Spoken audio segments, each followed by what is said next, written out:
Yo conocí a Tomás Calvo primero por sus libros, su famosa tesis sobre la Nueva Galicia. Recuerdo que tenía muchas ganas de conocerlo porque el libro me entusiasmó. Y estando celebrando un aniversario del Colegio de Michoacán, no me acuerdo qué número de aniversario, en enero de 1994, cuando presentaron a quienes estaban en el evento, dijeron el doctor Tomás Calvo. Me levanté inmediatamente y fui con el doctor Carlos Errejón, mi amigo, y le dije, Carlos, quiero conocer a Tomás. Y entonces él me llevó con Tomás, me lo saludó, y claro, había una gran diferencia. Yo soy un poco mayor que él en edad y soy más alto que Tomás. Aparte de eso, él es, aunque sea como yo, español de origen, él ya era francés de formación y de cultura. Así que ya empezaron a haber diferencias importantes entre mi querido Tomás y yo. Toda nuestra vida, desde entonces, ha sido de diferencias. Él es diferente a mí en muchas cosas, pero hay una relación extraordinaria entre él y yo, aunque no muy frecuente. Creo que nos queremos mucho.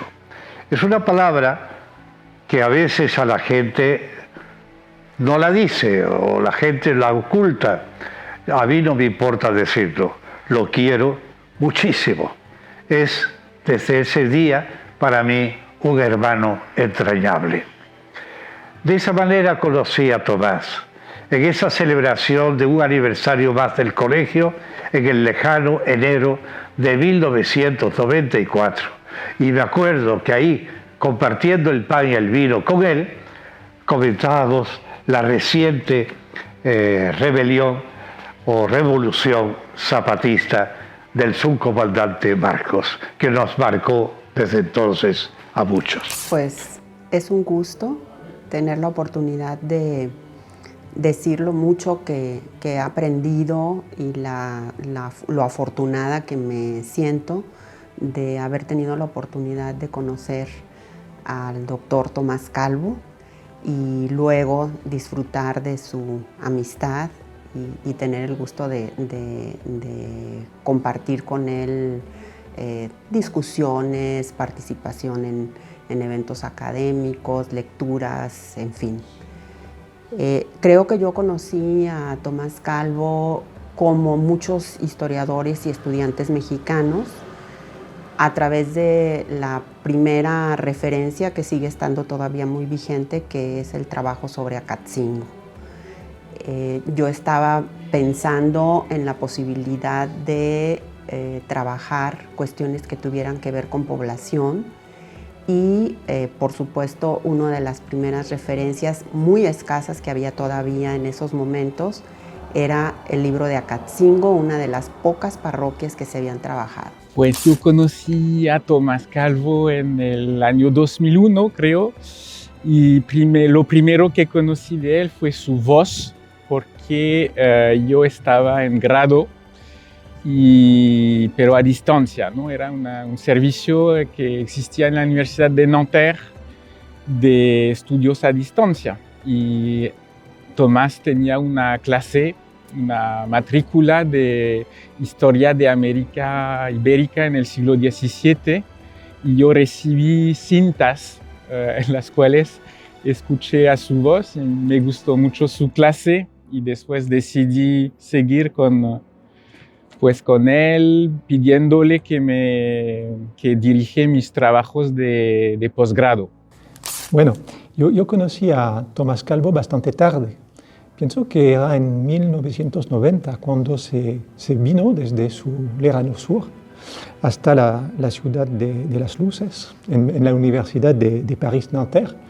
Tomó Tomás Calvo la dirección de un grupo de investigación en el laboratorio al cual yo pertenecía.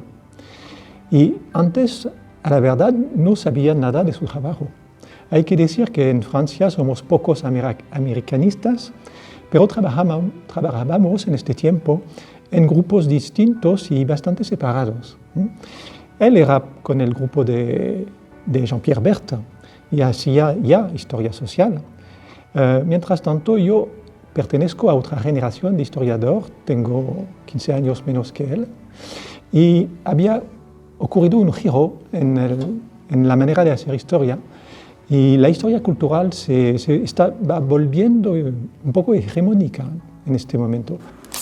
Bueno, como siempre en estos casos, fue el azar, fue una casualidad, ya que yo estaba en la ciudad de Lyon terminando mi carrera, había pasado la agregación de Histoire y pues me topé con una investigadora y profesora de Lyon que se llama Nadine Belligan, quien me dijo, pues si quiere hacer una tesis sobre Nueva España y sobre la Ciudad de México, yo conozco al mejor especialista de la Nueva España y se llama Tomás Calvo. Y así lo conocí y así empecé una tesis de doctorado con Tomás Calvo sobre el buen gobierno de la Ciudad de México. A Tomás Calvo lo conocí en la Universidad de Nanterre. En la época se llamaba Paris X, Nanterre. En el año 91-92. Y fue mi profesor de Historia de América Latina. Y yo estaba muy contenta de estar inscrita en Nanterre porque había esta especialidad en Nanterre y también alguien que diera clases sobre América Latina colonial, entre comillas, ¿no? Porque yo no quería estudiar la historia de América Latina contemporánea, quería estudiar el periodo colonial. Y entonces lo conocí en una clase de especialidad que él hacía. Era una clase con poca gente y nos pidió que hiciéramos ejercicios, lecturas y fue así como empecé a entender cómo funcionaba la investigación. Y entonces enganché muy bien. Y por lo tanto le propuse ir al archivo al final de ese año, que era el tercer año de universidad, para ir a ver en el Archivo Histórico Nacional de Madrid unos expedientes que me parecía que eran interesantes para quizás empezar un trabajo de maestría después. Entonces sí, así lo conocí como profesor de Historia de América Latina.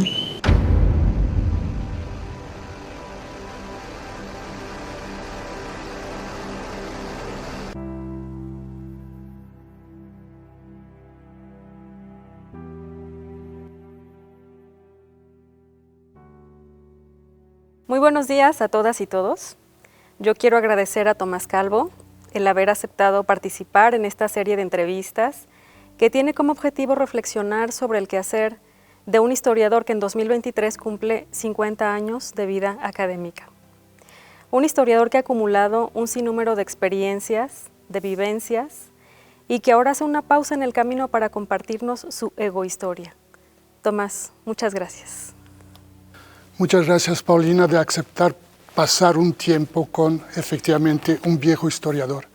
Y ya que hablamos de historiadores, pues sabes que un historiador no puede dejar de comentar lo que los otros han dicho.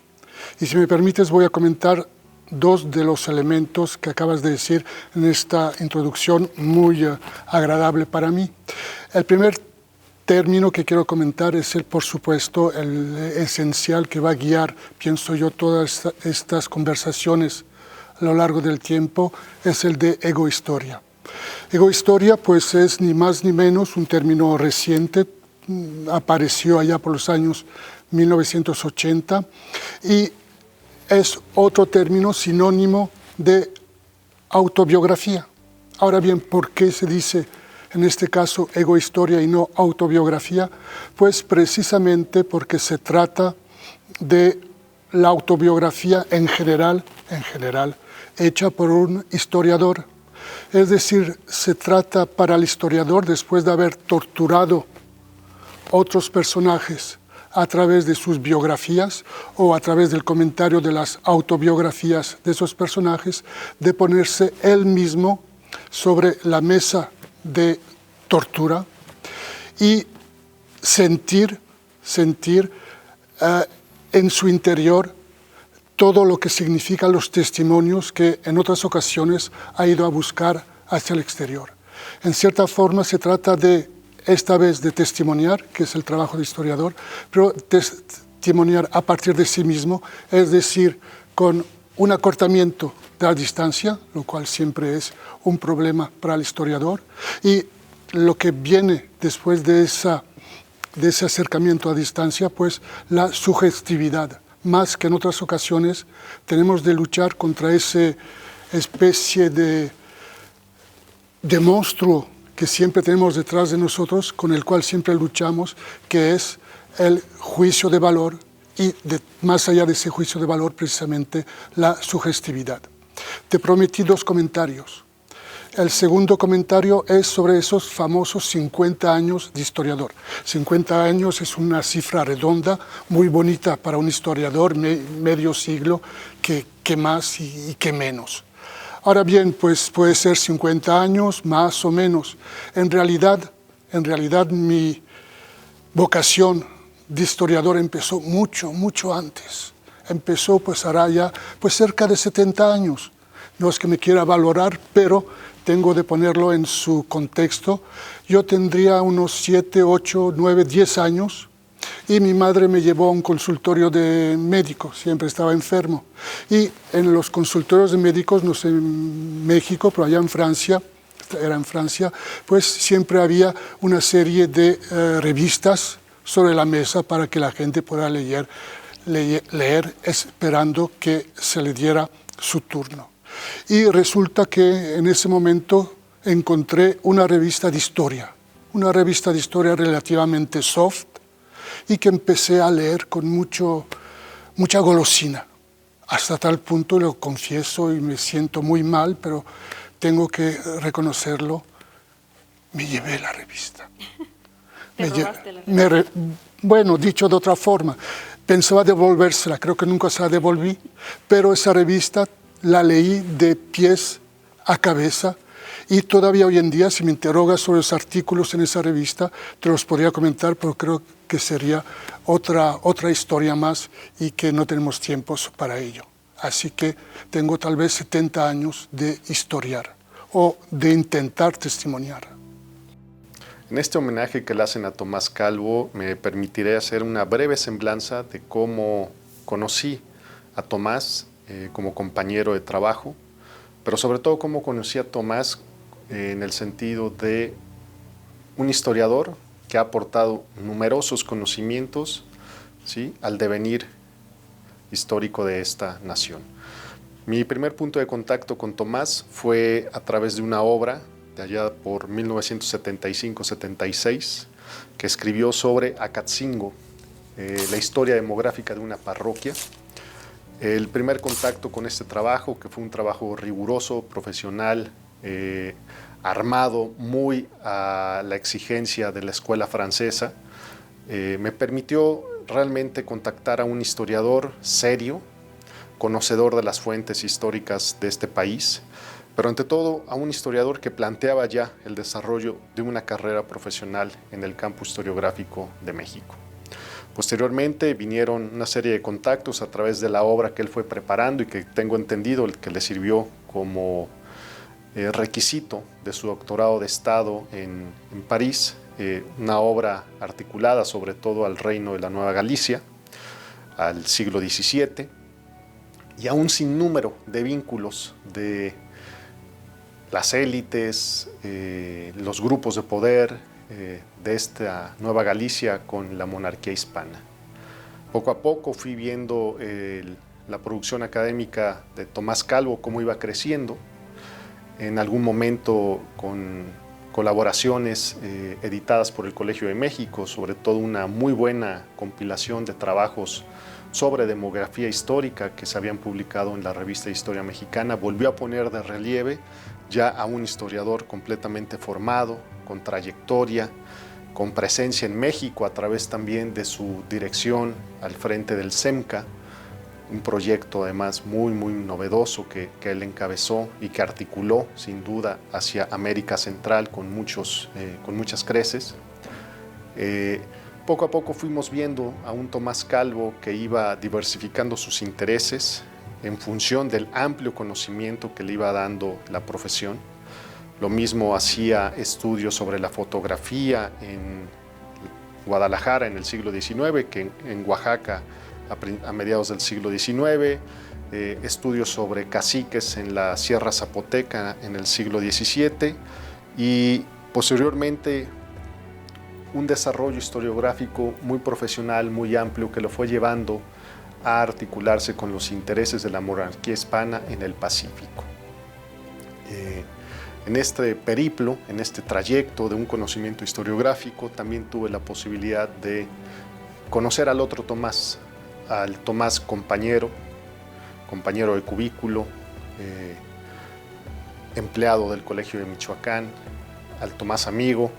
Sin duda creo que la incorporación de Tomás Calvo en el Colegio de Michoacán sumó en todos los sentidos. Sumó a un historiador profesional, consolidado, reconocido internacionalmente, con una amplia capacidad para formar estudiantes, pero también para desarrollar proyectos de investigación transnacionales. Sumó a un colega sincero, crítico, puntilloso, que siempre tiene un comentario elocuente hacia los proyectos de investigación de sus colegas, ¿sí? Que siempre sugiere y propone en positivo. Creo que esta incorporación de Tomás a la institución coadyuvó, ¿sí?, el desarrollo de un centro de estudios históricos, pero también coadyuvó la carrera profesional de un individuo. Enhorabuena por este homenaje que le hacen a Tomás Calvo, ¿sí?, y me sumo a las felicitaciones de esta trayectoria profesional tan distinguida. Gracias. Cuando yo me enteré que se jubilaba Tomás en Francia, yo era presidente del Colegio de Michoacán, entonces él nos comentó que, que ya se iba a jubilar, y yo en una comida que estábamos así entre amigos, ya en corto le dije: oye Tomás, si no te gustaría venirte al Colegio de Michoacán, nos daría mucho gusto. Se quedó un poco sorprendido, ¿no? Como que él ya se había hecho a la idea de su vida de jubilado, de que ya se iba a retirar de esto. Entonces yo creo que le cayó muy de sorpresa, pero no tardó mucho en contestar. Un día me llamó y me dijo: oye, ¿me lo estás diciendo en serio o me lo dices como amigo? Le digo: no, te lo digo como amigo, pero te lo digo como presidente del Colegio de Michoacán. Yo sé que en el Centro de Estudios Históricos pues serías muy bien recibido, la gente te respeta, te admira mucho, y tú dime con toda la confianza del mundo, si te interesa, pues yo se los propongo al Centro de Estudios Históricos. Ya después de unos días ya me dijo: por mí estaría bien, me vendría. Ya le comenté a los profesores, ya hicieron la junta de profesores, lo entrevistaron. No, y desde luego, pues felices la gente del Colegio de Michoacán. La gente de Guadalajara estaba, yo creo que había más de uno envidioso de que se hubiera venido aquí al Colegio de Michoacán, pero envidioso en el buen sentido, porque saben que la aportación de Tomás. Luego hizo esta obra espléndida sobre la Nueva Galicia, ¿no?, que coordinó una obra colectiva, una obra muy importante.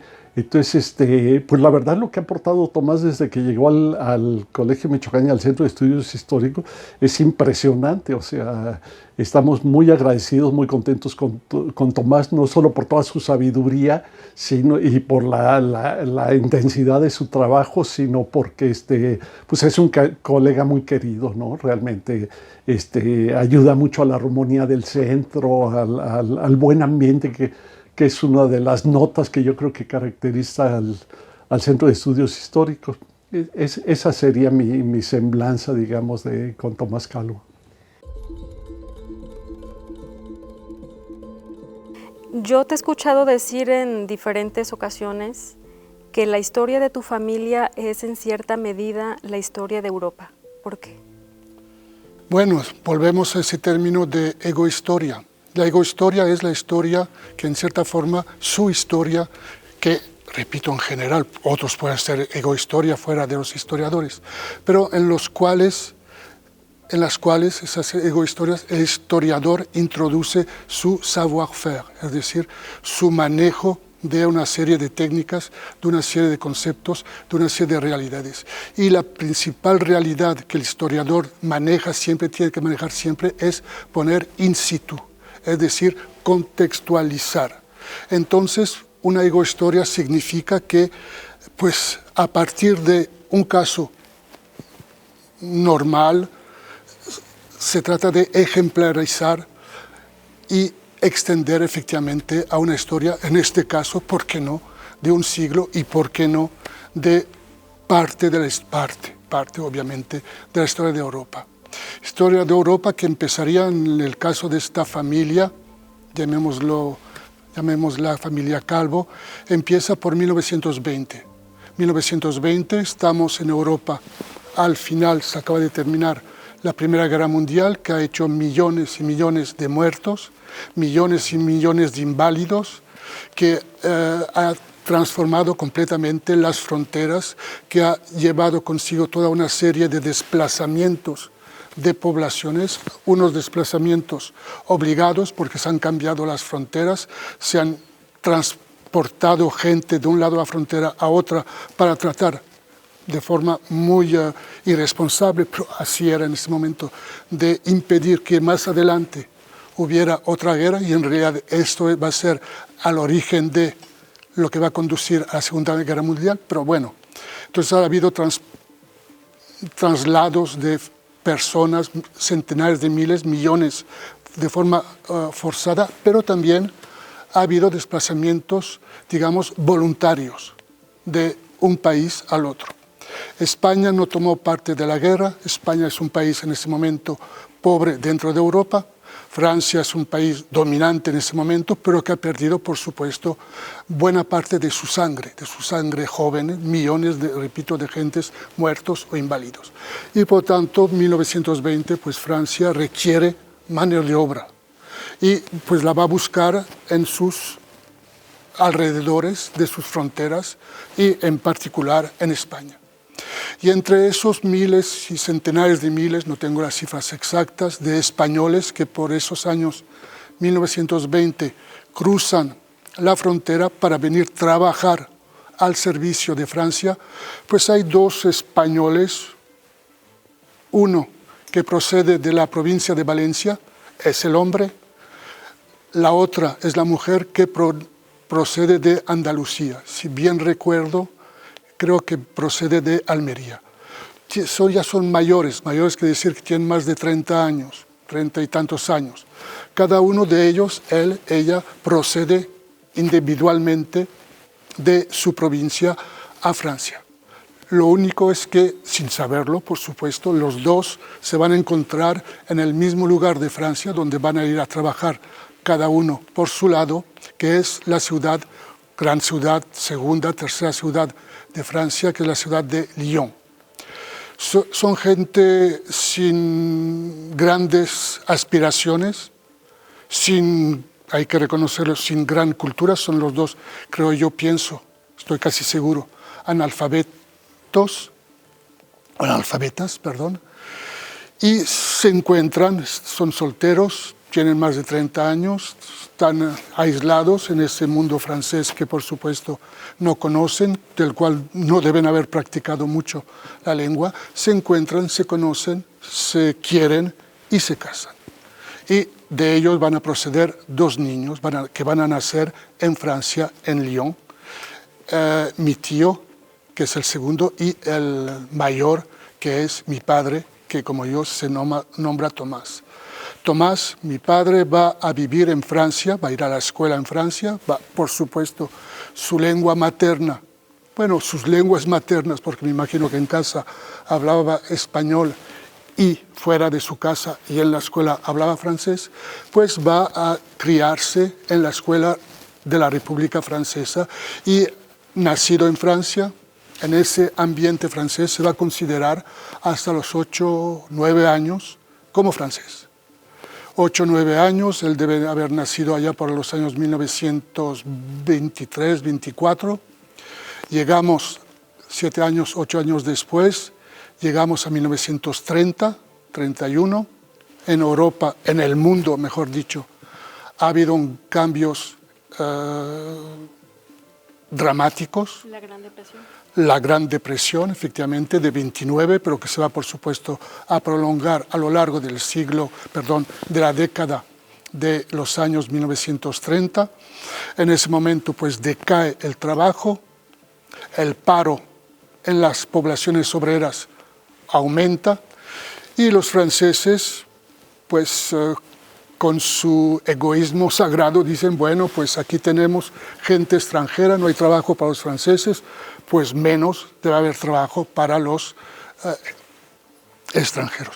No quiere decir que los franceses echaron fuera sistemáticamente a nadie, pero el resultado es que mis abuelos, con sus 2 hijos, nacidos en Francia, etcétera, etcétera, se regresan a España. Concretamente se regresan a la provincia de mi abuelo, es decir, a Valencia.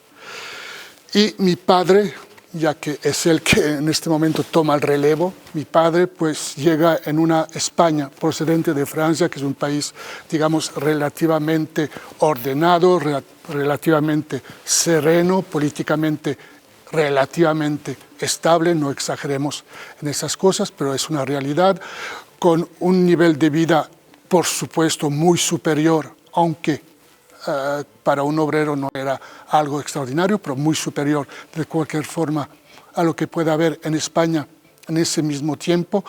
Y ese niño, supuestamente pretendiéndose francés, se encuentra en una España convulsa. Es el momento que se pasa de la monarquía a la república, y de la República, el 18 de julio de 1936, se pasa a una guerra civil terrible, como todas las guerras civiles, y ese niño pues se encuentra completamente desubicado en ese universo. Bueno, niño, adolescente y por supuesto adulto. Llegamos a los años 40, 45, es decir, es la posguerra en España, pero es la Segunda Guerra Mundial fuera de España.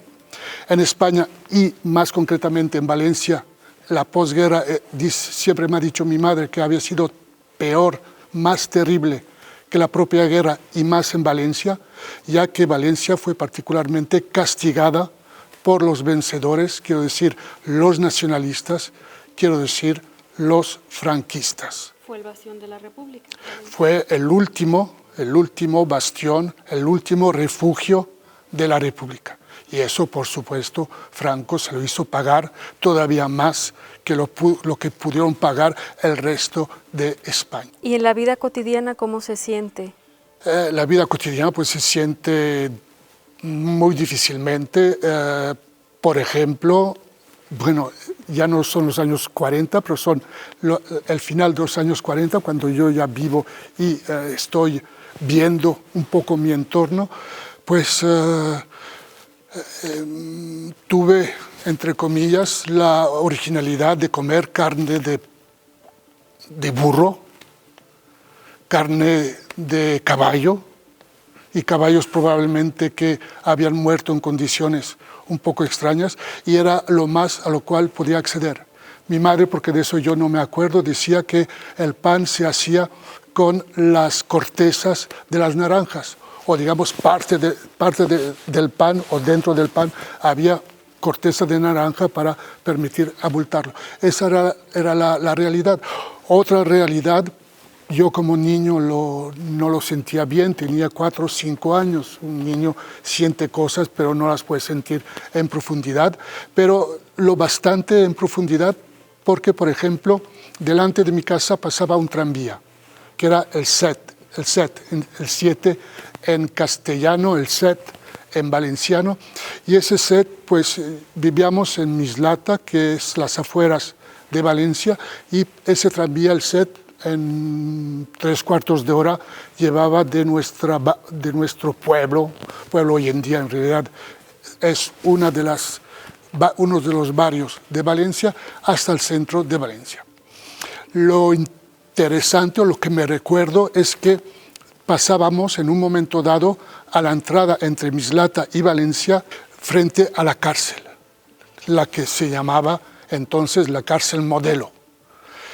Y me acuerdo perfectamente, yo estaba en el tranvía, en la ventana del tranvía, era un niño chiquito, me hacía todavía más chiquito en la ventana y miraba por mis ojos a la altura más baja de la ventana, como con miedo. Era un juego para mí probablemente, pero entre el juego y miedo, veía filas de mujeres con canastas que venían a traer estamos en los años 48, 49, 10 años después de la guerra, pero todavía seguía esa realidad, esa opresión impuesta por el franquismo. Entonces, filas de mujeres, pobres obviamente, con canastas para entrar comida para sus familiares encerrados en la cárcel y sobre todo a la entrada de la cárcel, guardias civiles con sus tricornios, capas, unas capas verde oliva y sus ametralletas. Y era todo. Y en un silencio absoluto, y el tranvía pasaba por ahí delante y yo, niño, andaba mirando eso. Y todavía hoy en día me acuerdo de ello. Era parte de la realidad, sino pues mucho polvo, mucho... En mi familia éramos, por supuesto, republicanos. Me enseñaron unas canciones antifranquistas que no voy a cantar ahora, obviamente. Me acuerdo también que había los guardias de asalto durante la República, habían sido en cierta forma la contraparte de los guardias civiles y habían sido republicanos. Y un miembro de la familia había sido guardia de asalto y me acuerdo que todavía quedaba de por ahí su gorra, y de vez en cuando me ponían la gorra de su guardia de asalto, etcétera, etcétera. Me acuerdo también que la miseria enfrente de casa, la miseria de unos que hacía en cierta forma el provecho de otros. Enfrente de mi casa había una fábrica de papel para cigarros, una gran fábrica, la fábrica Payá, que debía abastecer en papel para cigarros toda España. Y en un momento dado, probablemente pues la cosa iba mal para todo el mundo, inclusive para dicho propietario, y se quemó esa fábrica frente de casa. Y me acuerdo que se decía que en realidad no era un incendio accidental, sino que para cobrar el seguro y deshacerse un poco de sus problemas financieros, pues el propio propietario había procurado que se quemara, pero bueno, no se fue más allá, se quemara esa fábrica.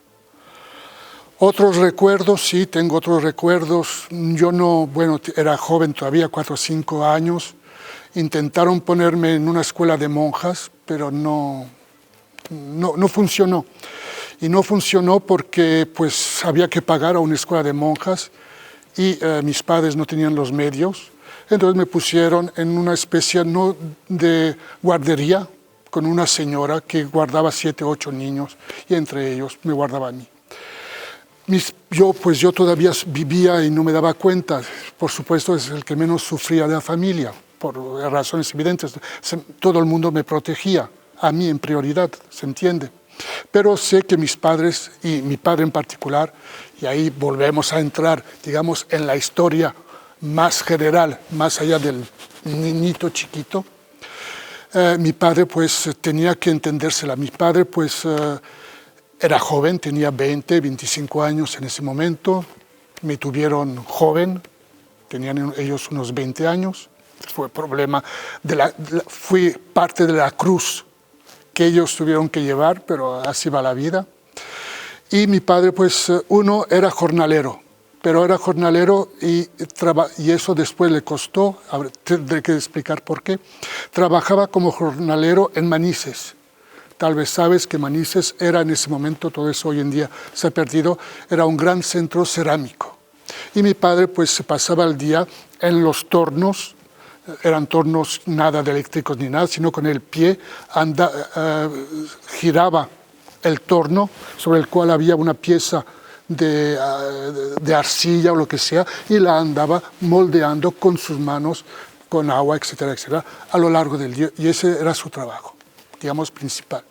Con eso no vivía una familia que además éramos los tres, mi madre, mi padre y yo, pero también había mi abuelo materno esta vez, que tenía un cáncer terminal, que había sido trabajador en el muelle de Valencia, pero que ya no trabajaba, que por supuesto en ese momento, en esa España, no había jubilación ni más ni nada de todo eso, y que formaba parte de la familia, entonces había que mantenerlo también, y para mantenerlo también, pues mi padre hacía 1000 otros trabajos, en particular era contrabandista, todo el mundo hacía de ese tipo de actividad, de aceite de muy mala calidad, porque bueno, y lo andaba vendiendo a derecha e izquierda aparte de su trabajo.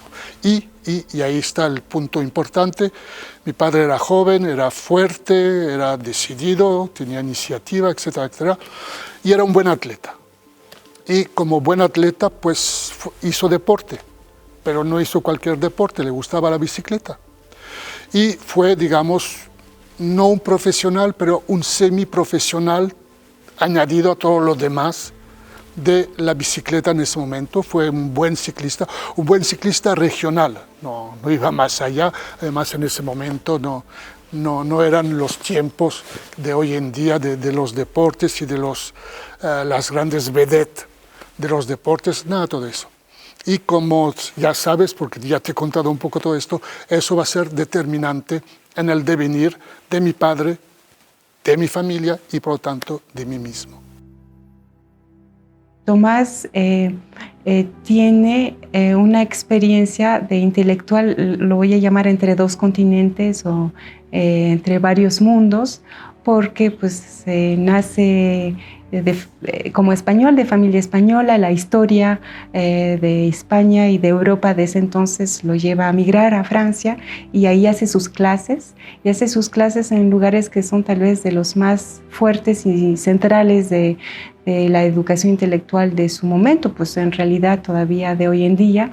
Estoy pensando en l'École Normale Supérieure, por supuesto, pero también donde hizo su doctorado, l'École des Hautes Études en Sciences Sociales, que es una institución muy importante para entender los intelectuales franceses que se interesaron a América Latina. Y creo que pues, el hecho que haya hecho sus clases, que haya sido formado en estos espacios, es algo muy relevante para entender la manera en la cual él después llegó a México y se interesa en el mundo colonial mexicano. Entonces, aquí hay como ya un primer paso, y me interesó mucho esta historia entre la historia intelectual de Europa y el interés que él tiene después por el México colonial y los diferentes viajes, ¿no?, que hubieron y que hubo en la historia tanto personal como académica de Tomás, que pues él se forma en Francia, viene a México a hacer su doctorado, regresa a Francia como profesor,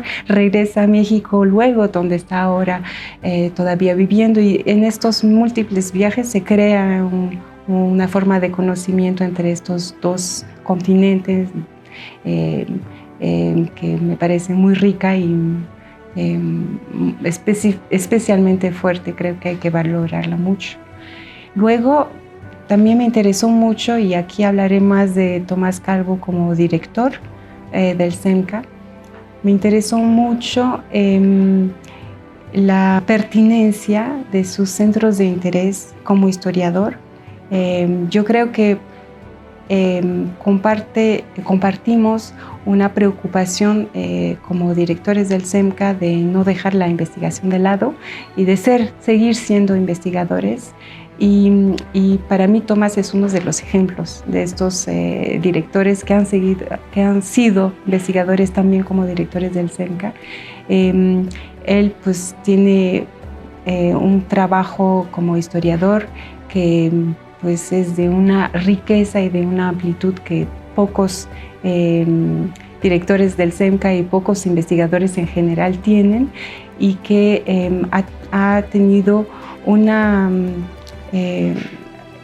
se ha focalizado y se ha interesado en cosas que son especialmente interesantes y que han valorado, podría decir de una cierta manera, la vida intelectual del CEMCA, porque el CEMCA, pues, indirectamente, aunque no sea el CEMCA que hace esas investigaciones, pues ha permitido, digamos, ha dado espacio a algunas de las reflexiones en historia social, en historia demográfica, en cantidad de intereses, por ejemplo, por la ciudad, pero también por el campo, por el mundo indígena, por los más marginados como las élites, o sea, una capacidad de totalizar prácticamente esta historia colonial que creo que es muy adelante de su tiempo y de cómo se ha pensado la historia en ese entonces y cómo se piensa hoy en día. O sea que ha llevado como una capacidad de pensar la historia como se pensó mucho más tarde, como un precursor, digamos, de una historia social de las Américas y en especial de la América colonial. Y creo que esto de una cierta manera ha beneficiado mucho al CEMCA, porque bueno, el CEMCA pues puede decir, nosotros hemos publicado tales y cuantos libros de Tomás Calvo que representan esta capacidad muy anticipada sobre su tiempo de hacer historia social de esta manera tan totalizante y tan fuerte.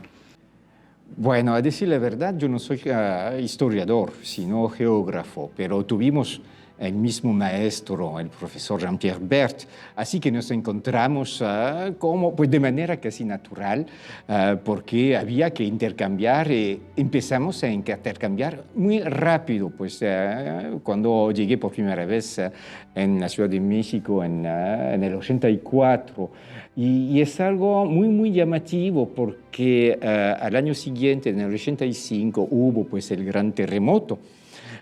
Pues lo he vivido en carne y huesos y es algo que me impactó porque yo estaba haciendo mi tesis doctoral con la ayuda también pues, de Tomás, que me daba consejos y lo que pasó es que en este mismo momento hubo algo muy interesante, un proyecto de trasladar la capital de la República Mexicana hacia un lugar menos vulnerable a los eventos pues, dramáticos como son los terremotos. Así que es algo que me impactó porque en el mismo momento yo estaba trabajando sobre las inundaciones en el Valle de México y en 1631 hubo un proyecto de traslado, pero de traslado físico completo de la ciudad hacia un lugar más adecuado y más expuesto a las inundaciones catastróficas. Así que lo dejé, empecé a trabajar y a terminar mi tesis doctoral y después investigué sobre la posibilidad del traslado. Traslado fracasado para la Ciudad de México, pero había otros traslados. Y yo, en total, pude investigar más o menos 160 traslados durante la época colonial. Y, por supuesto, trabajé también sobre la ciudad de Guadalajara, ya que el gran especialista era, y yo creo que sigue siendo, Tomás. Así que hablé con él, leí su libro, pues, Guadalajara y su región en el siglo XVII, y él empleó una palabra muy linda, muy poética, para hablar de la ciudad de Guadalajara, que se fundó, que se mudó, que se trasladó, yo creo 2 o 3 veces, no recuerdo exactamente, y él habló de una ciudad nómada. Y al hablar de este término con él, yo pensé, pero con todas mis ciudades que han sido trasladadas, finalmente son ciudades nómadas. Así que le pregunté, Tomás, ¿puedo usar el término que usaste para Guadalajara para mi investigación? Y él me dijo, Alain, por supuesto, pues no hay derecho de autor. Así que yo he publicado después un libro que se llama Ciudades Nómadas del Nuevo Mundo y finalmente el libro más importante que jamás yo haya publicado debe su título a una idea de Tomás Calvo. Pues entonces, muchas gracias, Tomás. Entonces están a fines de la década de 1940, con una situación económica difícil en Valencia, con el niño chiquito. ¿Y qué sucede después? ¿Tu padre es francés? No, mi padre se siente francés. ¿Nació en Lyon? Nacido en León, hablando francés hasta los 8 o 9 años, añorando su Francia, pero mi padre es español, vive en la realidad española y no hay de otra. Esa realidad española la acabo de describir. Estamos efectivamente en 1949, en ese momento España está literalmente ostracizada por Europa. ¿Por qué? Porque España es una dictadura que ha en cierta forma sido cómplice de los regímenes totalitarios, en particular de Alemania, y cuando se termina, porque hay que terminarla también, la Segunda Guerra Mundial en 1945, pues hay verdaderamente una especie de, ¿cómo decir?, de muro que se eleva entre España, ostracizada, y el resto de Europa. Ese muro está construido de los dos lados. Políticamente los europeos no quieren saber nada de Franco, pero Franco, por supuesto, pues no quiere tampoco que el veneno, la contaminación democrática europea se extienda en su país. Y por lo tanto, Franco no ha entendido todavía lo que puede significar el interés económico que puede tener con la exportación de mano de obra al resto de Europa. El resto de Europa que, como después de la Primera Guerra Mundial, necesita, a partir de 1945, muchos brazos para poderse reconstruir y de nuevo encontrar su prosperidad. Después de la Segunda Guerra Mundial. Después de, efectivamente, de 1945, etcétera, etcétera. Entonces la frontera está cerrada, pero hay un llamado de Francia hacia la mano de obra. Pero Franco impide que esa mano de obra salga. Sale, obviamente, pero sale en cierta forma, de forma ilegal, a través de los montes. Quien conoce los montes, quien conoce los Pirineos, pues puede más o menos lograr pasar la frontera, esconderse 2 guardias civiles y pasar a Francia, y ahí lo reciben y le dan trabajo y las cosas cambian. Mi padre es en Valencia, los Pirineos están muy lejos, no tiene formas normales de cruzar ilegalmente esos Pirineos, entonces pues hay que encontrar un medio. Y acabo de decir que él era ciclista, un buen regional, pero sin más. Y resulta que en 1949 la Vuelta de Cataluña, la Vuelta Ciclista de Cataluña, hace una etapa que va de Figueras, lado español, a Perpiñán, lado francés.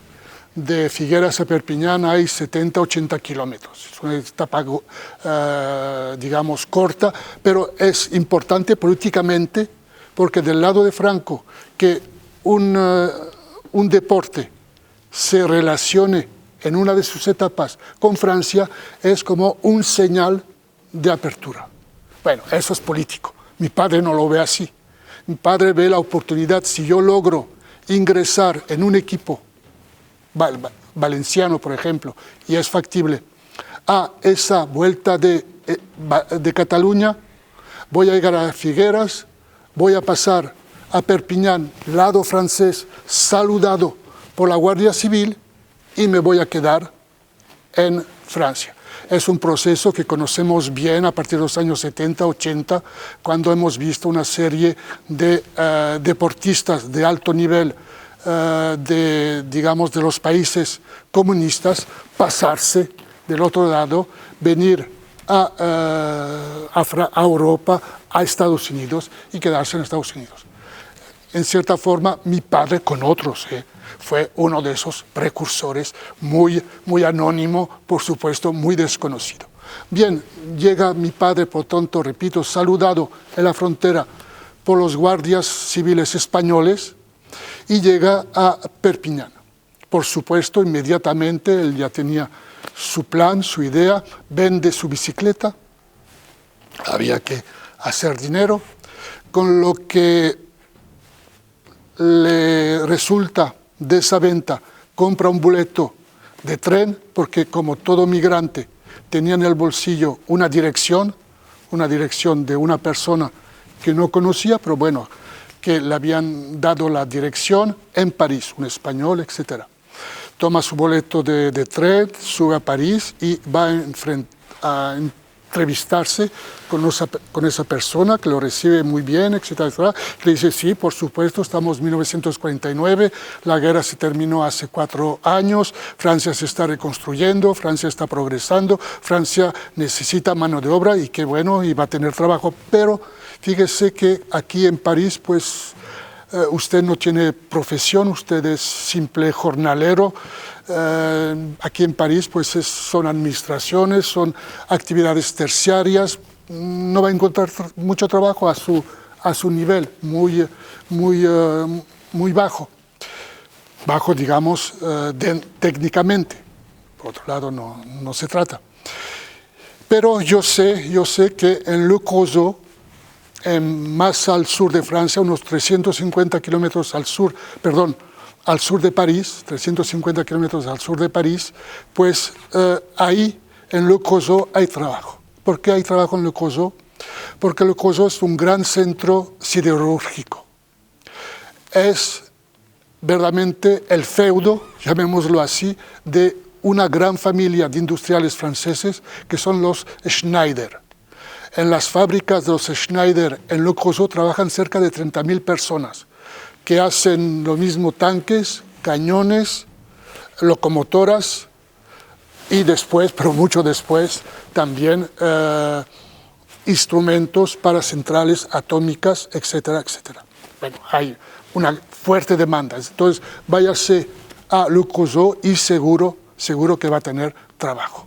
Y efectivamente, mi padre bajó 300 y tantos kilómetros, un poquito más al sur, en plena Borgoña, y ahí inmediatamente encontró trabajo pues de jornalero, lo mismo. Primero fuera de la fábrica, con pico y pala. Imagínate alguien que ha sido toda su actividad profesional hasta entonces moldeando arcilla, con manos, pues que son manos en cierta forma delicada. Y de repente le pones entre mano un pico y una pala. A la semana mi padre tenía unas ampollas tremendas en las manos y pues ya no podía. Entonces, de esas actividades, digamos, muy duras de pico y pala, logró entrar en la fábrica. Primero como limpiador con una escoba, y después progresivamente fue ascendiendo dentro del profesionalismo, del tecnicismo de la fábrica.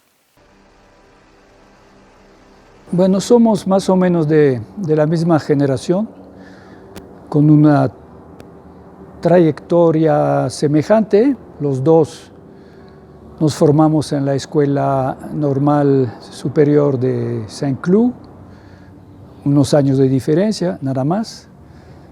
Los dos fuimos a México, pertenecemos a la generación todavía ilusionada por la fiesta cubana, pero también por el cine latinoamericano, la novela latinoamericana. Y después, pues México ha ocupado lo esencial de nuestra vida. Coincidimos otra vez en provincia en Francia, en la ciudad de Perpiñán, en la aventura del pequeño, breve, pero glorioso Instituto de Estudios Mexicanos. Otra vez en México, en el CEMCA, en el Centro de Estudios de México y Centroamérica, el centro francés de la Embajada de Francia, y finalmente en el Colegio de Michoacán. Y los dos con familia mexicana. Así que, pero en alguna época fuimos jóvenes. Yo estaba en México desde 1965, cuando a fines de 68, si no me equivoco, llegaron 3 jóvenes franceses. Uno, Thomas Calvo, que me recomendaba Jean-Pierre Berthe, que fue nuestro guía a los dos en cuestión de México. Tomás venía a hacer una tesina de maestría de historia demográfica bajo la dirección de Jean-Pierre Berthe, pero Tomás venía acompañado de 2 compañeros, uno de Saint-Cloud, de la Escuela Normal Superior, Serge Rotterman, que por cierto también vive en México y está casado con mexicana, pero él era músico. No entró en la academia, dejó la escuela normal, era músico, un excelente músico. Y el tercer mosquetero, Maurice Moréa, alto, moreno, muy simpático, muy chistoso y músico también. Y él venía nada más en plan de acompañar a los amigos. Y así nos conocimos y, digamos, como casi no había diferencia de edad entre ellos y yo, pues nos hicimos amigos, viajamos juntos detrás de la música. Tomás callado siempre, Tomás con sus columnas de cifras demográficas, con sus libros de funciones, nacimientos y matrimonio. Y pues no tenía tema de plática fascinante sobre su trabajo, y de por sí, pues, él presume de ser tímido, lo es, pero no tanto como dice o como cree, porque él sí cree sinceramente que es tímido. Pero Serge y Maurice andaban detrás de la música. Y yo conocí a un técnico del Colegio de México, el encargado del laboratorio de idiomas, de un pueblo de Hidalgo, de la Huasteca hidalguense, pueblo de Pisaflores, tierra del huapango, tierra de la música. Y ya que yo le presenté a esos amigos y le dije, mira, son apasionados de música, entonces él dijo, pues los llevo a mi pueblo. Y fuimos a su pueblo, un largo fin de semana, recuerdos fabulosos. Un pueblo pobre, muy tradicional, las casitas de pajiza, techo de paja, muros de bambú, dormimos en petates, nos devoraron las pulgas y los chinches, pero al día siguiente fuimos al río, un río hermoso, ancho, y ahí nos bañamos y a ver quién tenía más piquetes. Pero en la noche nos habían festejado con varios aguardientes diferentes, de sabores diferentes, con raíz adentro, alcohol de caña. De tal manera que nos alegramos todos, hasta Tomás. Y recuerdo como eran cantantes, trovadores tradicionales. Yo recuerdo donde decía, y canto para Omar y sus amigos de Francia. Y Omar es Omar Martínez, el que nos había llevado. Y al día siguiente, es la única vez que vi a Tomás hacer deporte. Al día siguiente, los muchachos de 12 a 16 años, nos invitaron a jugar fútbol con ellos. Yo fútbol no había practicado desde la escuela primaria, porque en primaria los maestros eran futbolistas, pero en secundaria a mí me tocó básquetbol y handball. Pero ni modo, ahí la hospitalidad mexicana, ni modo. Y entonces ahí estaban los 1, 2, 3, 4 franceses con unos mexicanos y frente al equipo mexicano. Y ahí Tomás estuvo dándole a la pelota y corriendo. Son recuerdos fabulosos de esa época. Y aquí hago una pausa porque ¿en qué momento la familia que se quedó en Valencia pasa a Francia? Pues pasa a Francia relativamente rápidamente, porque si Franco impide que la mano de obra se pase del otro lado, Franco no tiene ningún interés en mantener un niño, una señora y un señor viejo en edad ya prácticamente de morirse. Entonces, en ese caso, Franco dice, váyanse, ustedes no me interesan. Y 9 meses después que mi padre salió, por lo tanto debemos estar, no me acuerdo cuándo es la vuelta, pero debe ser a principios de 1950, mejor dicho, no, después todavía, porque me acuerdo, debe ser por julio de 1950, nos hizo 9 meses, un año, en fin, mi cronología en ese punto no está muy precisa, pero lo cierto es que llegamos por julio-agosto 50 a Francia, es decir, a Le Creusot. Mejor dicho, no a Le Creusot porque no teníamos los medios económicos de vivir, de encontrar un albergue, un alojamiento en la ciudad misma de Le Creusot. Nos fuimos a vivir en un bosque, a unos 20 kilómetros de Le Creusot, en un bosque donde había dos ranchitos, y había una granja donde acababan, por eso digo que debe ser julio-agosto, donde acababan de poner el trigo para almacenarlo.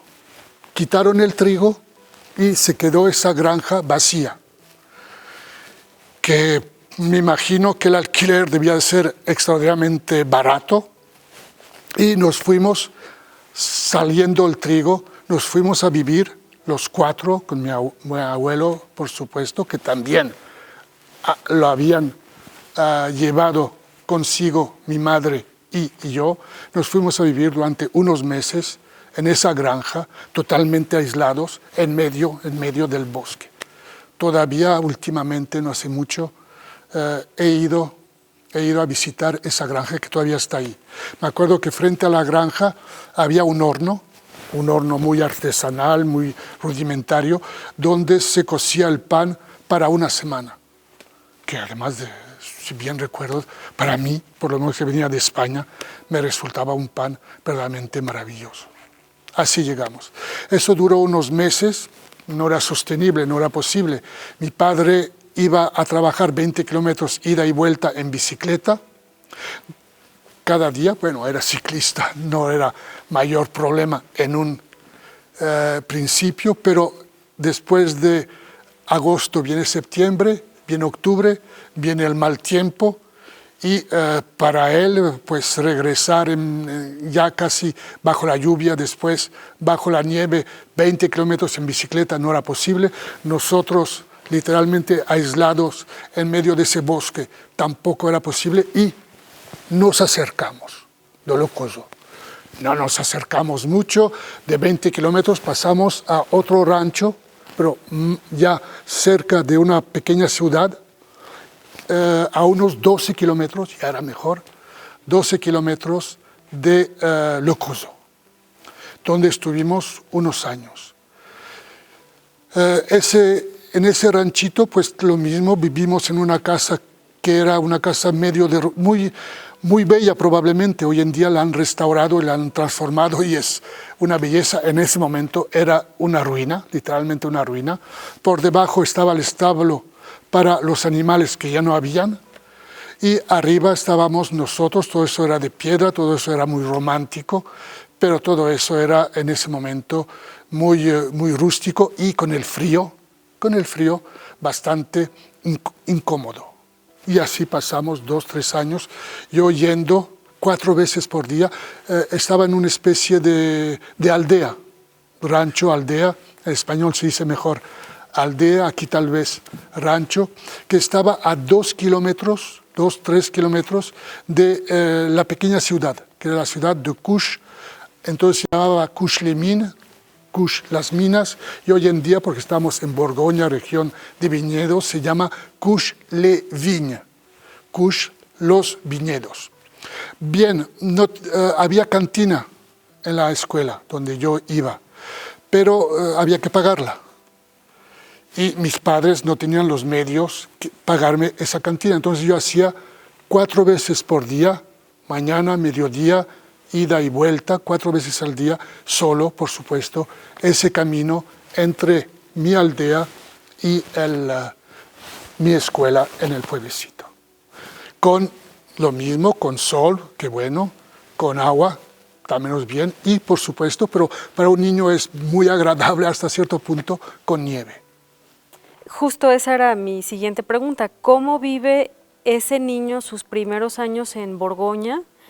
Es un niño que viene a un lugar extraño, donde hace frío, que tiene que ir a la escuela, pero que no habla el idioma del país al que llega, y con unas condiciones económicas pues no muy favorables. ¿Cómo son esos primeros años? Mira, tú mismo has dado la contestación. Un niño no tiene una capacidad de adaptación, tiene una capacidad de superar todos los elementos contrarios a su alrededor, que es extraordinaria. El francés, pues hoy en día no me acuerdo que haya tenido problemas. Probablemente los primeros meses no entendía lo que me decían y ellos no me entendían, pero muy rápidamente me integré lingüísticamente, que es importante.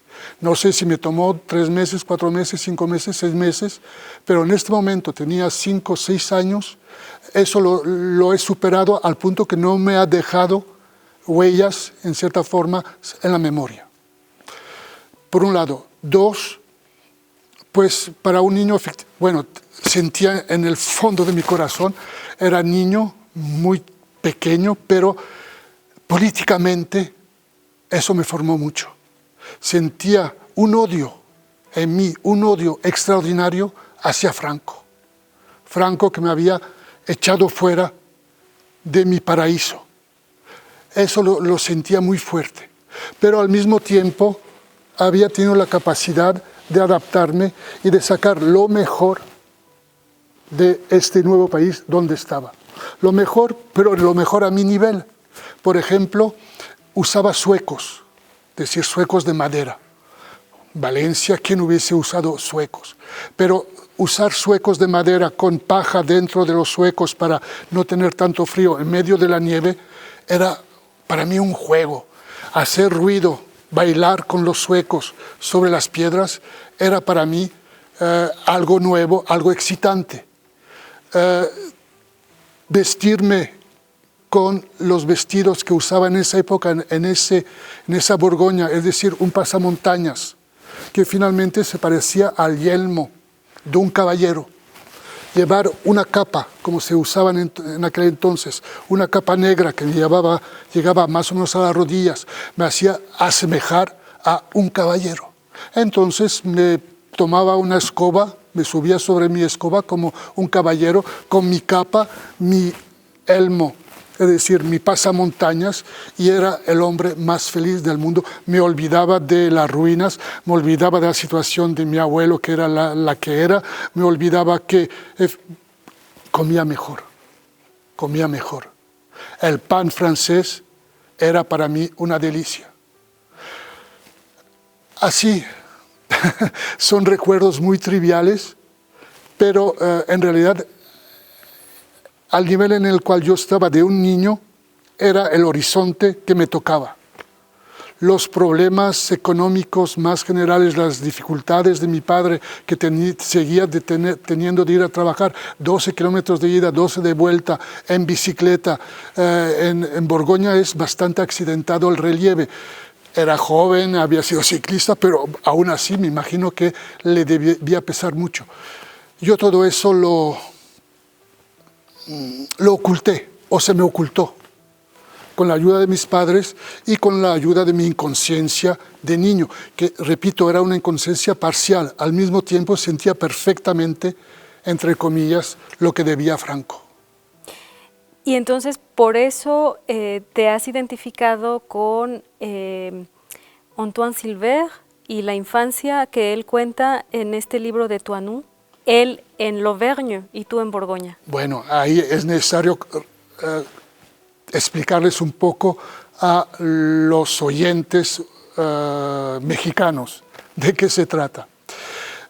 Toinou es el título, T-O-I-N-O-U, es la autobiografía de un tal, el único libro que escribió, de un tal Antoine, Toinou es el diminutivo de Antoine, de Antonio, Silver.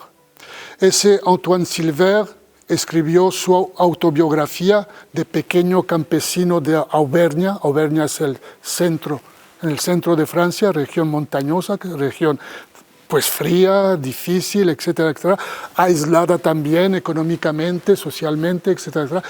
Él su infancia la tuvo por los años 1880-1890, momento particularmente difícil y más difícil en ese entorno. Y él describe pues las miserias, las dificultades, el frío, la nieve, los traslados para ir a la escuela, no ir a la escuela, las enfermedades, etcétera, que podemos imaginar de un pequeño campesino de los años en un país, repito, verdaderamente pobre, la Auvergne francesa de ese fines del siglo XIX. Bien, ese libro lo leí mucho más tarde, cuando se publicó por 1980. Se publicó en una gran colección francesa que se llama Terre Humaine, Tierra Humana. Y lo leí y encontré en mis años, estamos a principio de los años 1950, bueno, no el mismo dramatismo, no la misma dificultad, siquiera nosotros teníamos electricidad, siquiera la Borgoña es difícil, pero no es tan difícil que pudo serlo la Auvernia de los años 1880, que no se me pida de hacer aquí un dramatismo, amarillismo, lo que sea, pero bueno, reconocí que tenía en cierta forma una cercanía muy grande con lo que él había vivido, digamos unos 70, 80 años antes. Y pienso que la ruptura en Francia se va a dar 10, 15 años después. Es decir, que si yo hubiese llegado a Francia, no en 1950, pero en 1960, 65, probablemente mi vida hubiese sido distinta y que no me hubiese referido a esa historia de ese campesino, de ese Toinou, de los años 1880. Para mí, o por lo menos en mi sentir, en mi experiencia propia, y la voy a encontrar esa misma diferencia sobre otro nivel, sobre el nivel, digamos, académico, que probablemente hablaremos en otro momento, me siento más cerca de la primera mitad, mis condiciones de vida, mi realidad, mis posibilidades de promoción. En 1950 la siento más cerca, digamos, de los años 1900 que de los años 1960, 70, 80, 2000. Un momento muy particular para mí porque yo acababa de llegar a Francia, llevaba un año apenas, ni siquiera, y casi no hablaba francés. Y había terminado una licenciatura de Historia en España y tampoco estaba segura de querer seguir estudiando. Yo vine a trabajar, vamos. Y una vez aquí me empecé a buscar, tenía la inquietud de seguir estudiando, pero no sabía muy bien qué ni cómo, ¿no? En una situación, como digo, particular, que es el de la persona que emigra, ¿no? Y que no habla la lengua. Y fui a varios sitios y no encontraba, y un día caí en Nanterre, y la persona que en ese momento yo decía, bueno, lo que quiero hacer es estudiar historia de Francia, porque había llegado a Francia y me parecía lo más lógico. Y la persona que encontré fue Jean-Michel Salman, que me aceptó como estudiante, pero con quien yo tenía dificultades para comunicar porque no hablaba muy bien francés y a veces no era fácil.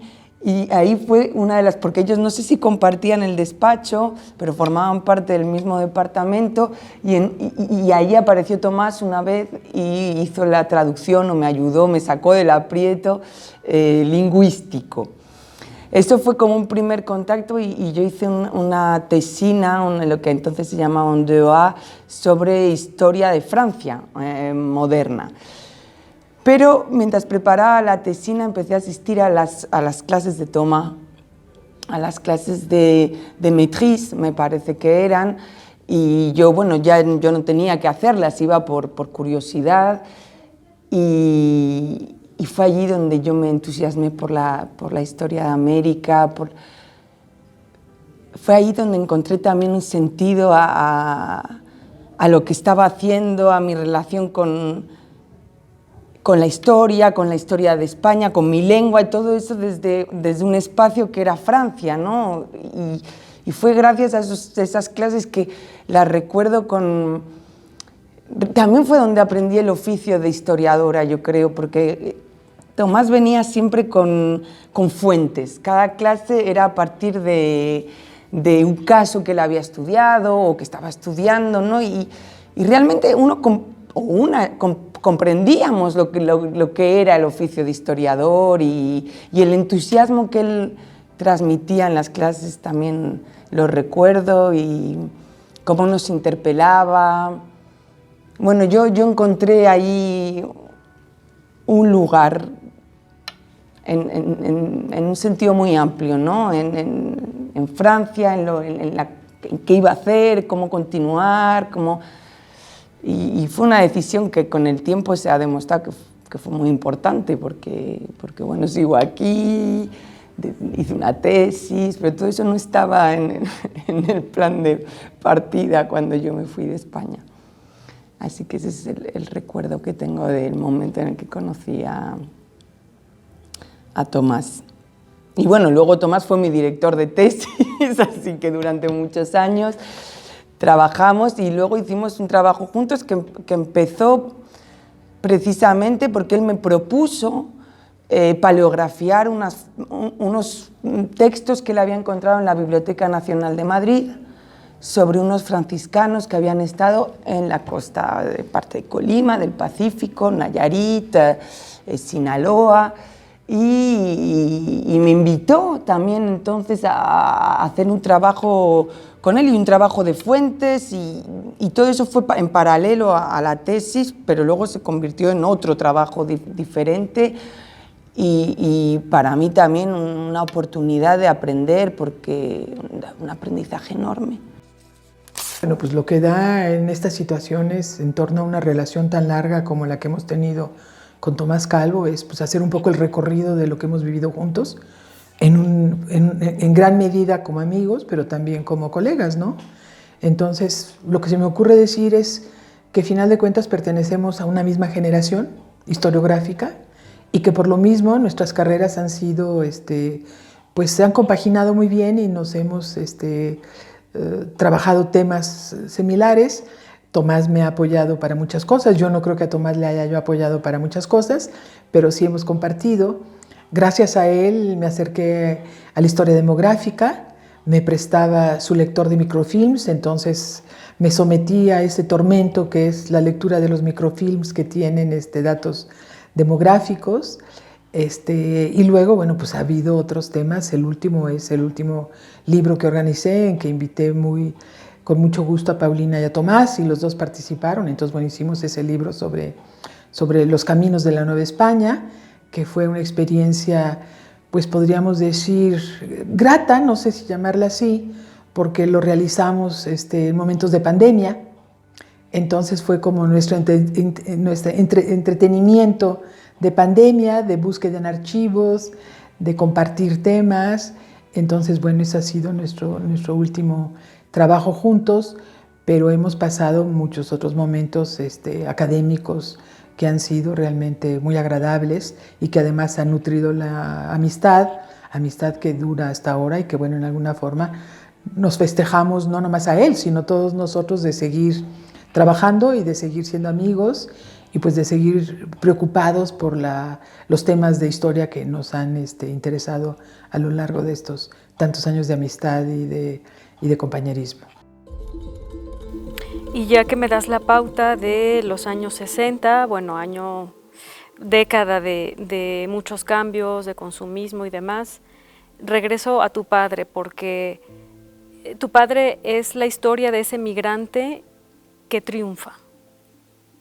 ¿Cómo fue eso posible? ¿Cuál fue el punto de inflexión que le permitió llegar con pocas posibilidades, pero que al poco tiempo logra insertarse muy bien en esa sociedad francesa y que, bueno, logra medrar?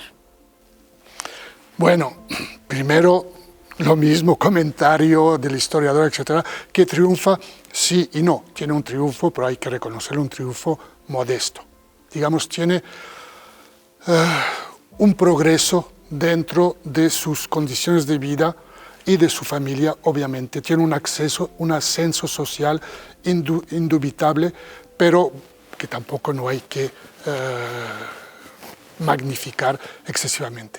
Sí, bueno, he dicho que mi padre tenía cualidades como probablemente todo migrante.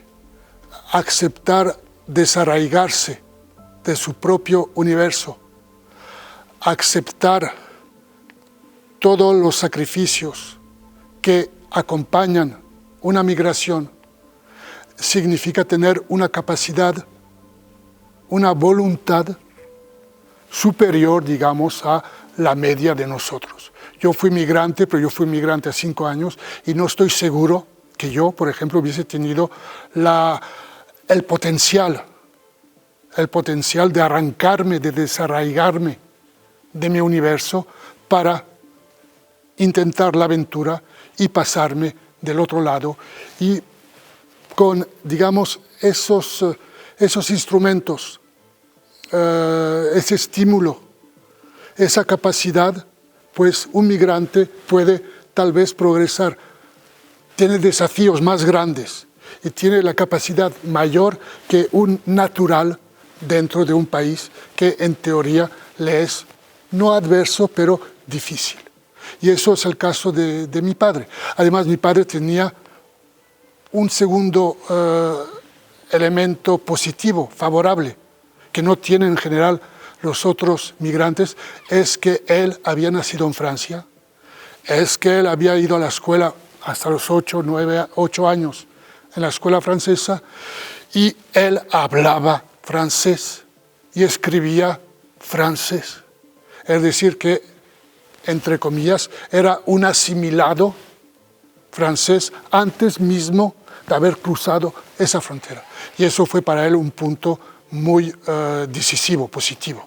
Es decir, que dentro de la fábrica, rápidamente, pues sirvió, aparte de su trabajo que hacía, era tornero, llegó con cierta profesionalización, alcanzó el nivel de tornero, que dentro de los obreros es un nivel técnico medio más, si queremos. Ya no era simplemente limpiando los espacios entre las máquinas, y como hablaba perfectamente francés, español obviamente, como pues siempre, pues lo mismo que él había llegado con una dirección de una persona a París, pues muchos valencianos, o por lo menos de la región de Valencia directamente, la capital, de Mislata, de Quart de Poblet, otro pueblo al lado, muchos estamos ya en los años 1956, 1960, en ese momento Franco ya ha entendido, bueno, ya le han abierto las puertas y él ha entendido todo el provecho que puede sacar de la emigración de su mano de obra. Y por tanto, pues el flujo de migrantes españoles hacia Francia, y en particular hacia Le Creusot, que es precisamente un centro atractivo de mano de obra importante, pues se va a ir multiplicando. Y todos esos valencianos, pues no todos, pero muchos de ellos llegan con una dirección, que es la dirección de mi padre. Y mi padre dice, pues ves a los despachos de la fábrica y vas a encontrar trabajo. Y como esos españoles no hablan francés, obviamente, pues los encargados de esos despachos pues piden a mi padre de venir y servir de intérprete para que se hagan el contrato y se explique en cierta forma lo principal de ese trabajo, etcétera, etcétera. Es decir, que mi padre poco a poco, inclusive dentro de la fábrica, va tomando cierto papel, bueno, es una fábrica de 30.000 trabajadores, y mi padre no toma una importancia, un relieve a ese nivel, pero bueno, dentro de su sección, de su taller, etcétera, etcétera, y dentro de ciertas oficinas, ciertos despachos, empieza a tener cierto reconocimiento, no vamos más allá. Y nosotros pues vamos progresando, y vamos progresando geográficamente. ¿Qué quiere decir eso? Quiere decir que nos dejamos allá por 1950-52 en un pueblo, en una aldea de un pueblo, a unos 12 kilómetros de Le Creusot, y ya por fin, allá nos hemos acercado a otro pueblo un poco más cerca, y después, allá por 1957-58, por fin llegamos a Le Creusot. Ya, en cierta forma, nuestro punto culminante ya lo hemos, entre comillas, alcanzado. Bueno, lo hemos alcanzado dentro de nuestros medios, es decir, que vivimos pues en un alojamiento todavía muy pobre, con muebles que no son nuestros, que son muebles que pertenecen al quien renta el dicho departamento, pero bueno, estamos ya en la ciudad, yo ya voy a la escuela en la ciudad, ya voy a entrar o he entrado a la secundaria, en fin, las cosas van progresivamente cambiando, pero muy lentamente. Y me has hablado de un día muy especial que cambia de alguna manera. Sí, un día, no sé cuándo es, pero es otoño por el clima. Es clima bastante pesado, nubes bastante bajas, no hace mucho frío, entonces no es el invierno, no es la primavera porque no hay sol.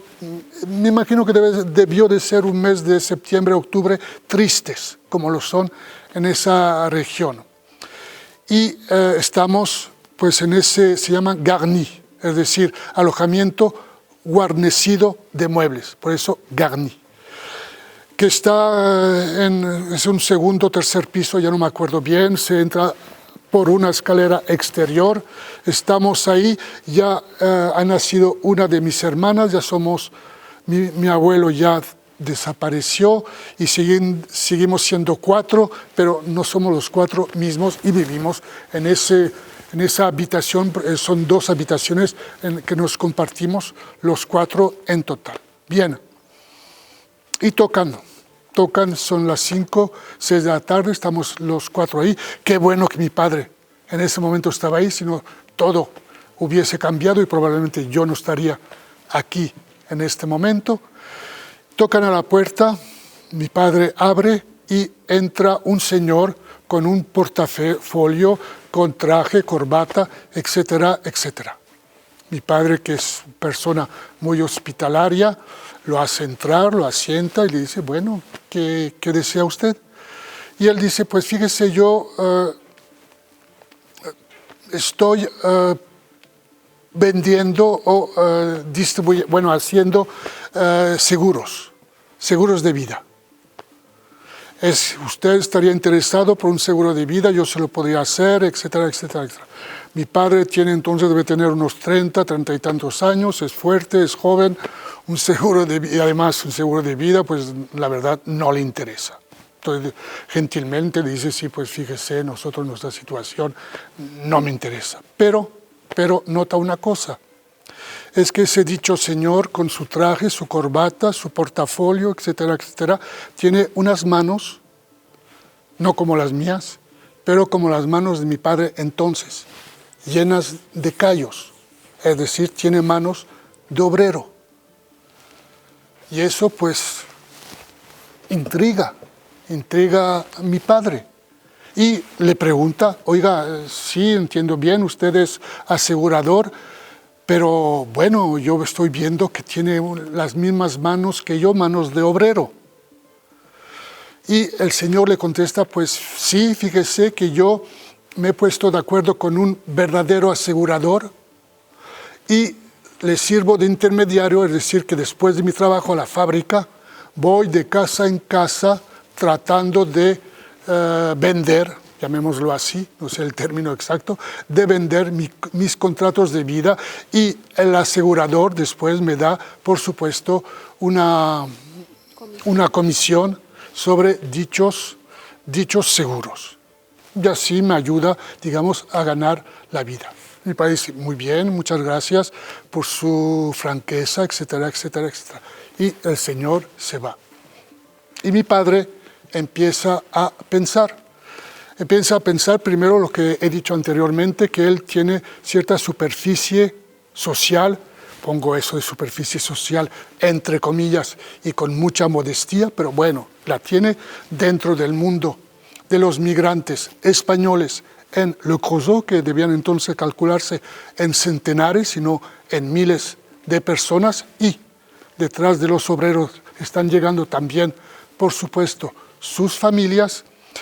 Y por otro lado, estamos fines de los años 50, todavía estamos entrando en los años, esos fatídicos años 60 que comentaba anteriormente, es decir, que lo que tú mismo has llamado el consumirismo está progresando en esa sociedad francesa y sus entornos, es decir, los entornos de esos migrantes que se integran progresivamente a esa sociedad.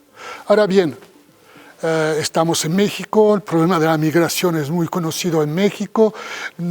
Yo pienso que un migrante europeo en un momento dado, un migrante mexicano en otro momento, hay condiciones de vida, hay condiciones de proceder, de reacciones a actitudes similares, sino exactamente las mismas.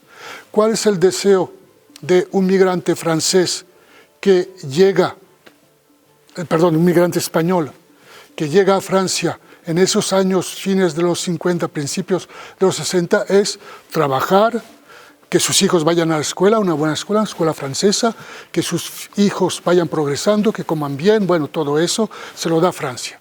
Pero tienen un segundo deseo, tienen 3 semanas de vacaciones entonces, y esas 3 semanas de vacaciones, ¿dónde las quieren pasar? Es, por supuesto, regresando a su pueblo natal, a su pueblo español. Pero ¿cómo quieren regresar a su pueblo? Quieren regresar a su pueblo con unas maletas, subidos en un tren, bajando del tren y tomando un autobús en la ciudad para ir al pueblo con sus maletas y la familia alrededor de las maletas. No. Quieren ir a su pueblo directamente con sus maletas, pero con su coche. No un coche nuevo, pero con un coche. Un coche, digamos, aunque sea de ocasión, de segunda, tercera mano, pero con un coche. Y entonces mi padre se dice, bueno, en Francia, por un lado se compran coches de segunda, tercera. Por otro lado, esos coches tienen la obligación de tener seguros de coches. Entonces, pues voy a hacer lo que hizo el señor que vino un día a mi casa, me voy a poner en relación con un asegurador y mediante comisión a todos los españoles que voy a ayudar a que compren un coche, porque ellos no hablan bien francés, etcétera, etcétera. Yo voy a ir con él al garaje, va a escoger su coche, el garajista me va a reconocer. Algo de tranza, pues hay que reconocerlo, así va el mundo. Algo de ser gandalla, pues también hay que reconocerlo con todo el sentimiento del mundo, pero así va el mundo también. Una tranza además muy inocente, muy limitada, etc. Bueno, por un lado podía recibir una comisión en la venta del coche del garajista, pero sobre todo, él vendía como intermediario de un asegurador, vendía a quien acaba de comprar el coche el seguro obligatorio y recibía su comisión. Eso multiplicado por 20, 30, 100, 200, 300, pues constituye al final un gabinete de seguros, al punto que rápidamente mi padre dice, bueno, pero ¿por qué yo me voy a entender con un asegurador que únicamente me va a dar una limosna, que únicamente me va a dar una comisión, si yo puedo, claro está, poniéndome de acuerdo con una gran firma de seguros, si yo mismo me puedo establecer como asegurador, y de ahí se pasó de los migrantes españoles progresivamente como asegurador, se pasó, podemos decir, los años 60, 70, cuando hay flujos de migrantes españoles, después norteafricanos, después de África negra. Y mi padre va a ser en cierta forma el asegurador de toda una parte de esa población de Locoso que encontraba en él, en cierta forma, alguien de su mismo mundo, otro migrante que había efectivamente logrado, pero que seguía finalmente para ellos siendo también uno de ellos. Y así, a partir de ahí mi familia tomó otro rumbo. Y de ese Garni nos pasamos a una casa grande que hicieron construir mis padres, etcétera, etcétera. Tomás, te agradezco mucho esta charla, esta plática, en que efectivamente hemos podido constatar que la historia de tu familia es en cierta medida la historia de Europa. Hemos hecho un repaso en la primera mitad del siglo XX y parte de la segunda. Yo te propongo que me acompañes en una siguiente emisión para platicar sobre tu trayectoria académica. ¿Qué te parece? Empezando desde los principios. Empezando desde el principio. Muchas gracias, Tomás. Muchas gracias a ti. Y muchas gracias a ustedes por escucharnos.